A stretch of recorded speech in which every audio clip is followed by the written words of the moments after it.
C'est une situation de blocage total qui ne peut évoluer que soit de manière très négative par une confrontation violente, soit par un rapprochement des positions.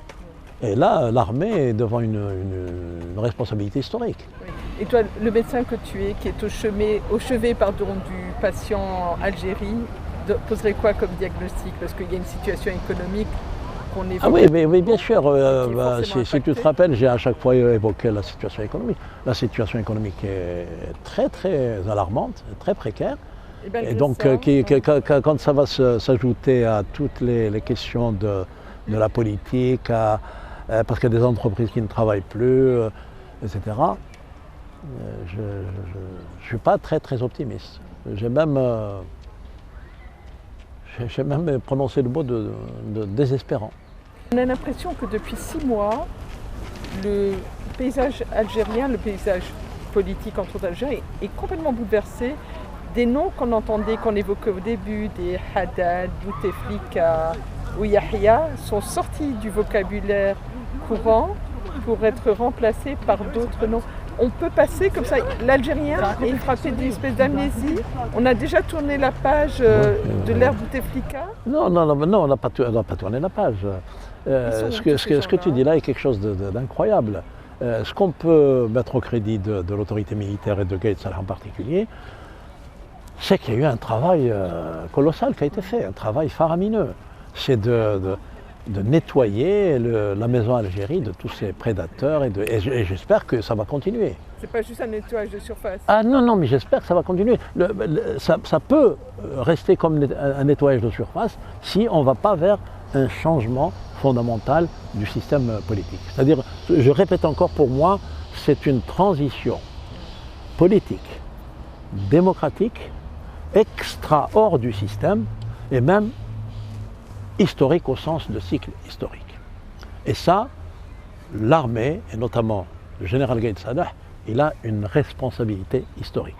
Ou il apparaîtra un jour dans l'histoire comme le De Gaulle ou le Mandela de l'Algérie, ou bien il portera la responsabilité de ce qui pourrait, à Dieu ne plaise, se passer dans notre pays.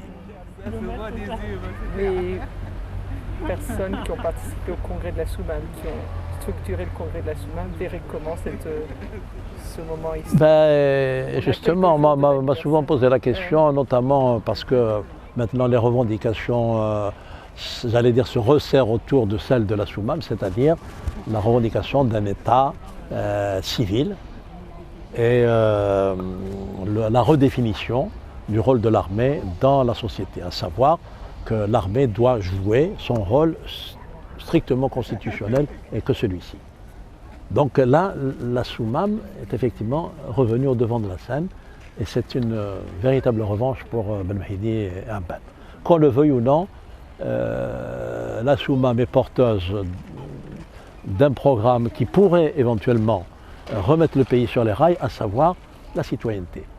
C'est le programme de la citoyenneté. Je dis toujours que les valeurs, ce qu'on appelle les constantes nationales, les valeurs nationales, elles sont faites pour nous diviser.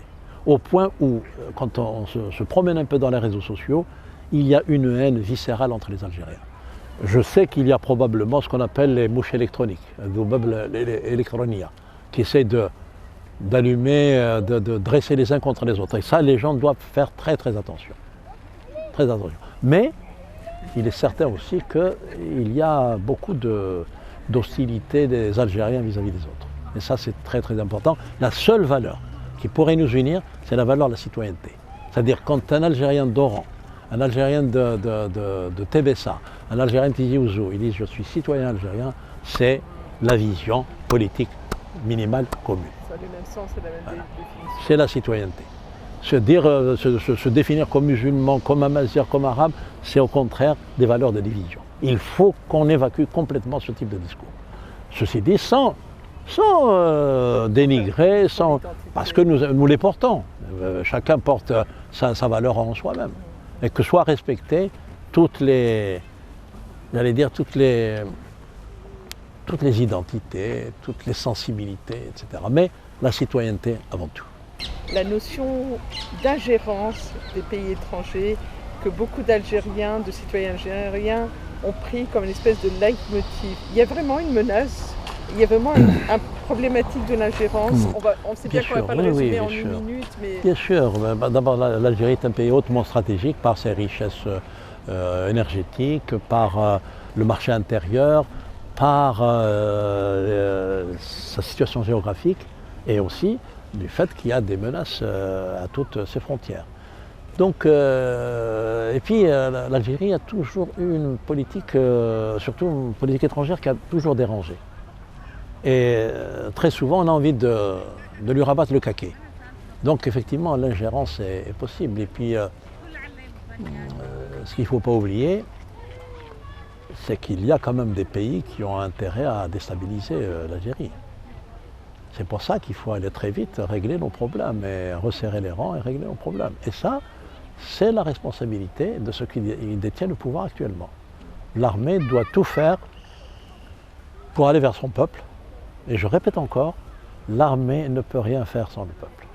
Et le peuple a absolument, c'est-à-dire dans l'absolu, besoin de son armée. Il n'y a pas, même si on va vers la démocratie, nous avons besoin d'un État très fort, d'une armée très forte. Un système démocratique a besoin d'une très forte armée. Et on peut en prendre conscience le jour où il y a quelques menaces à nos frontières. Donc le rôle de l'armée, tel que défini par la Constitution, est un rôle fondamental dans notre pays. Ça, on ne peut pas... Ceux qui disent que l'armée doit se mettre... L'armée, je ne parle pas d'un général, tel ou tel général, je parle de l'institution militaire, qui est une donnée fondamentale. Et en 1963, lorsque nous avons été attaqués par les Marocains, heureusement que nous avions une armée, quoi. Et oui, c'est très important. Mais l'armée doit rester dans ses prérogatives constitutionnelles. Voilà. Il ne faut pas qu'il y ait de mélange du genre. Parce que le pouvoir, lui, il appartient à la souveraineté populaire. C'est le peuple qui décide. C'est comme dans une famille. Soit on peut s'imposer par la force, soit on décide par concertation qui c'est qui va guider la baraque. Ça, je crois qu'on n'aurait pas conclu cet échange sans avoir parlé des prisonniers d'opinion. Moi, je n'en démords pas. Je n'en démords pas. Ceux qui ont porté le drapeau Amazigh n'ont commis aucun délit. Ils ont porté un emblème qui n'est ni un emblème ennemi, ni un emblème étranger. C'est l'emblème de l'identité Amazigh qui est une identité globale, générale du sous-continent nord-africain, en passant des Canaries jusqu'à l'Oasis de Siwa. Au contraire, c'est quelque chose qui nous rassemble. D'autant plus qu'ils l'ont porté. Bien sûr, et ils le portaient en même temps que ce que j'appelle l'emblème de sang national. Et aucun de ceux qui le portaient, d'abord il faut bien souligner que ce n'est pas un emblème d'une région, ou d'un segment de la société, ou d'un parti, ou d'un mouvement. Moi je suis un nationaliste, et cet emblème m'est très très cher. Pour moi, l'emblème national, et moi je sais, l'emblème de sang national, je peux en parler. Je peux en parler, parce que ma famille du côté paternel et maternel, on a payé le tribut. Et l'emblème Amazigh, au contraire, ceux qui nous gouvernent doivent récupérer cet emblème et dire nous sommes tous, nous le sommes tous. Nous sommes tous, et personne ne conteste l'identité de l'autre ou quoi que ce soit. Cette identité-là, c'est une identité nord-africaine, un peu comme l'identité européenne. C'est un peu comme, je le disais, la bannière multi-étoilée de l'Union européenne. Ça n'est pas du tout antinomique de l'emblème national qui est cher au cœur de tous les Algériens. Voilà. Et ça pour moi, c'est une erreur d'avoir fait ça. C'est une action de division et de diversion.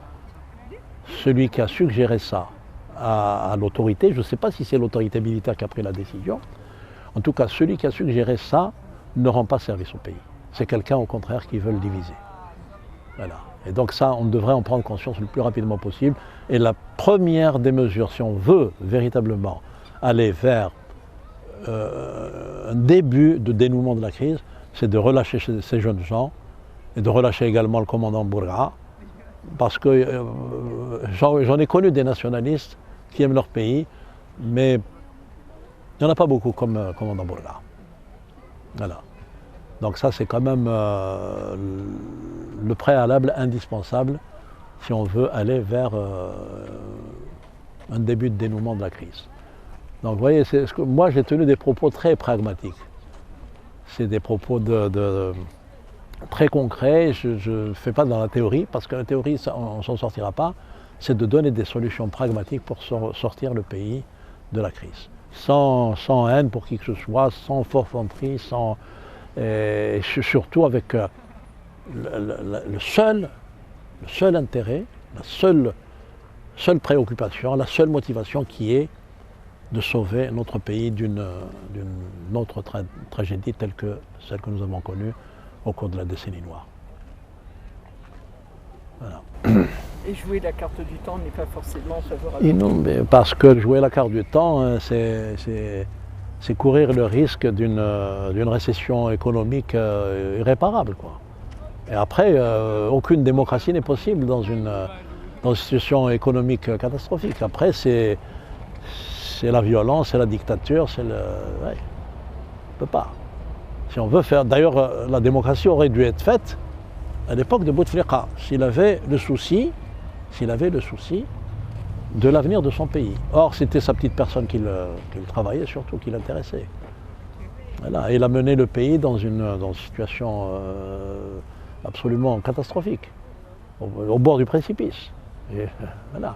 Et d'ailleurs, quand on me critique au Yahya, moi je dis, comme dirait Moufdi Zakaria, قلت ويحيى قلنا بوتفليقة أولا. Traduction. Vous avez accusé Yahya, oui, bien sûr, parce qu'il a fait des tas de conneries, des tas de bêtises, mais il faut d'abord juger Bouteflika. Sans Bouteflika, Yahya n'aurait pas fait toutes ces bêtises-là. C'est ça qui est... Il faut juger Bouteflika ici et maintenant. Je l'ai dit et le répète. Ce n'est pas le juger en tant qu'homme parce que c'est un malade, mais juger l'homme politique qui a mené le pays dans une situation aussi catastrophique.